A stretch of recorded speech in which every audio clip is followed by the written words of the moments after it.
know when it's time to step away or change something in our lives. And Jay was also wanting to incorporate that a little bit in things he's noticing about shifts in people around him and the people he has to deal with on a regular basis. And I know that's probably something we're all going through a lot of lately. So let's get into it and have our little chat. How you guys doing this week? Oh, vampire. Yeah, man. Like, it's too much light, or it's like, I like being in the dark more, but I notice I adjust the lighting in some of the videos so we look a little bit, because I know it's, okay, anyway, it's all good. Jeez. Yeah, the lighting, and like, it's so bright in my room too. Like, I'm so squinty right now. I actually don't mind the light in the morning. It's when it gets to about 10 o'clock, then I have to go and then I have to move out. So I love the night. I love the nightlife, you know, it does. Yeah. So just to start off with it, it's been a bit of a week with regards to revelations, I guess. I think the revelations of, I think Victor was saying on one of his videos, there's going to be a lot of revelations about where you're going in life and a lot of lessons that we've been learning. I mean, that's a common one, but revelation for me was just looking at where I actually want to go in life. And I think was on the Wednesday or Thursday, I've just gone, look, it's not working. It's not working, but there's more opportunities to stay, instead of being stuck in the rat race, back yourself in and build yourself up to a point, because everything's falling into place for me. It's really weird. Things are happening very consequently, I guess, in ways, a lot of opportunities and stuff, but also a lot of messages to say that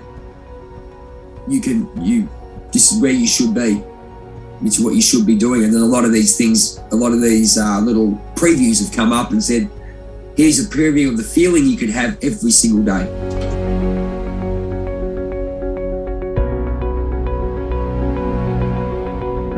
Just going down the rabbit hole of conversation. It's awesome.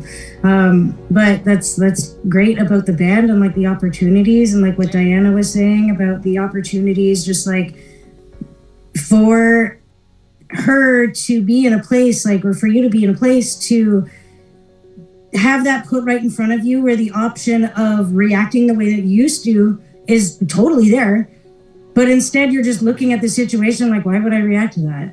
And like realize, and like just kind of falling into the realization of like, I've moved beyond that old part of me now, and I don't need that anymore, and I don't need to put my energy into these things.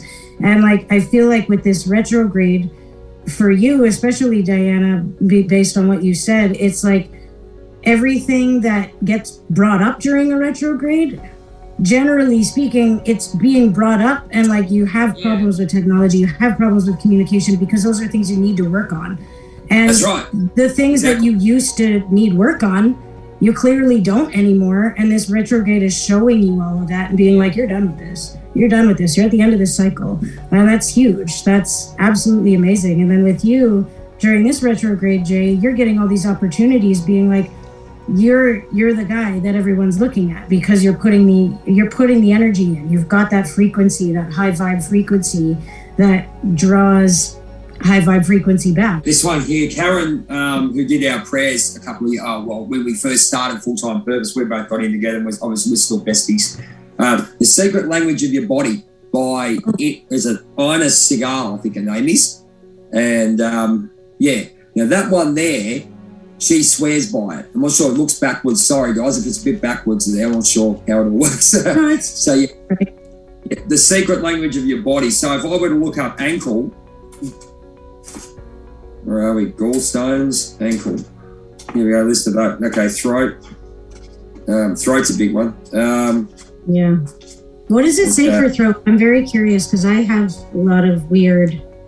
There's nothing wrong with my throat, but when I need to say something, my throat acts up. Okay, for throat, I'll just read it out. It's difficulty communicating, low self-esteem, self-doubt, self-sabotage, feeling shut down, misunderstood, held back, fearful, frustrated, struck, unworthy. So it's most of those things that I guess that we we all, as I guess spiritual warriors, feel, because we don't feel that we're part of the world. But then you look at how Karen and I, or Karen told me how to look at it. Is just, again, like anything, you look at those options and go, right, what is actually resonating with you? Well, there's a couple of things in there that resonate with me. Yeah, so you just work out where it is from there. So yeah.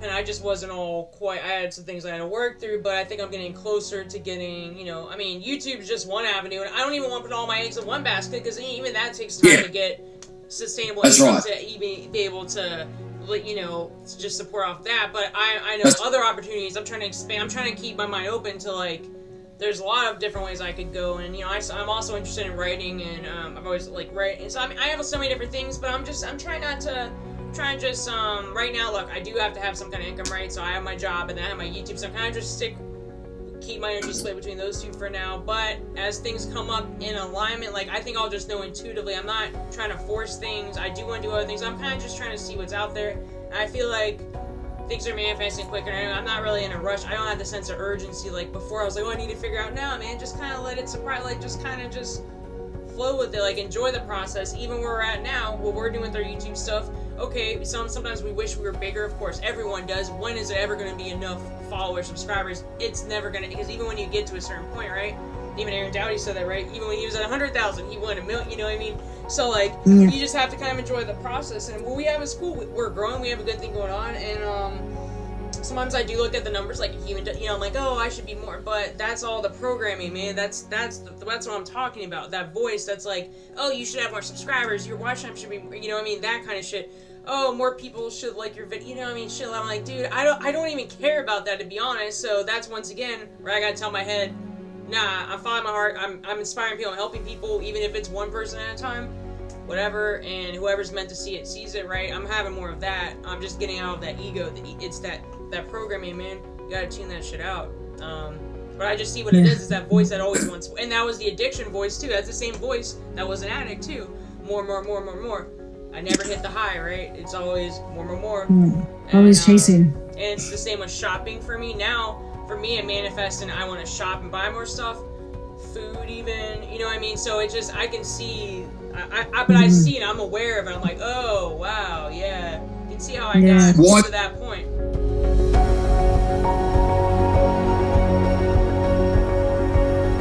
Energy of your soul, right? When you die, your soul lives on, and that's what we connect to as mediums. When we say we're connecting to spirit, is somebody's soul, somebody's spirit, their essence.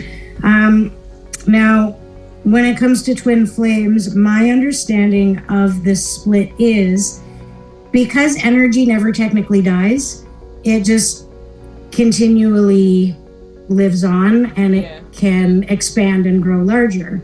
Now, some energies, some souls have such expansive energy that it is too much to fit into one body.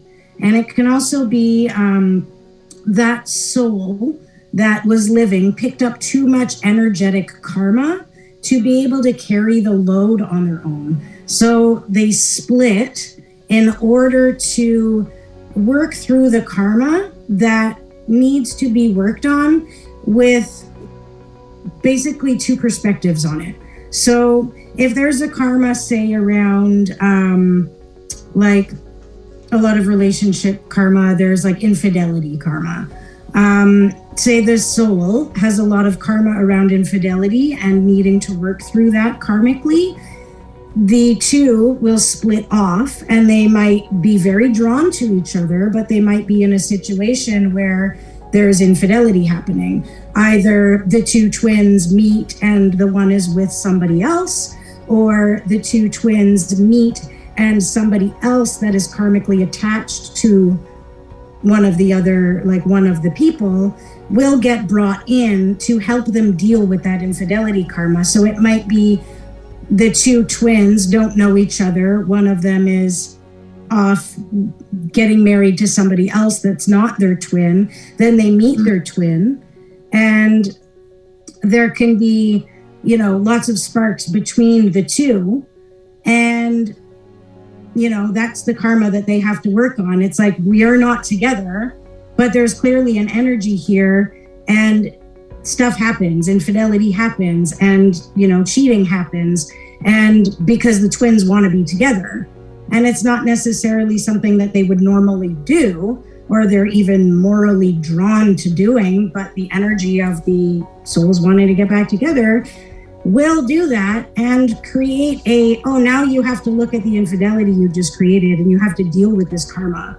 So it's a really interesting situation that can be put together. Now, sometimes twins don't have a lot of karma to deal with. They were just a very big energy soul that have split, and there isn't a karmic load. And when they get together, their reunion and union is beautiful and fantastic and the most explosive love the world has ever seen. But other twins split because their karma was so heavy, and they have to work through that in order to reach union.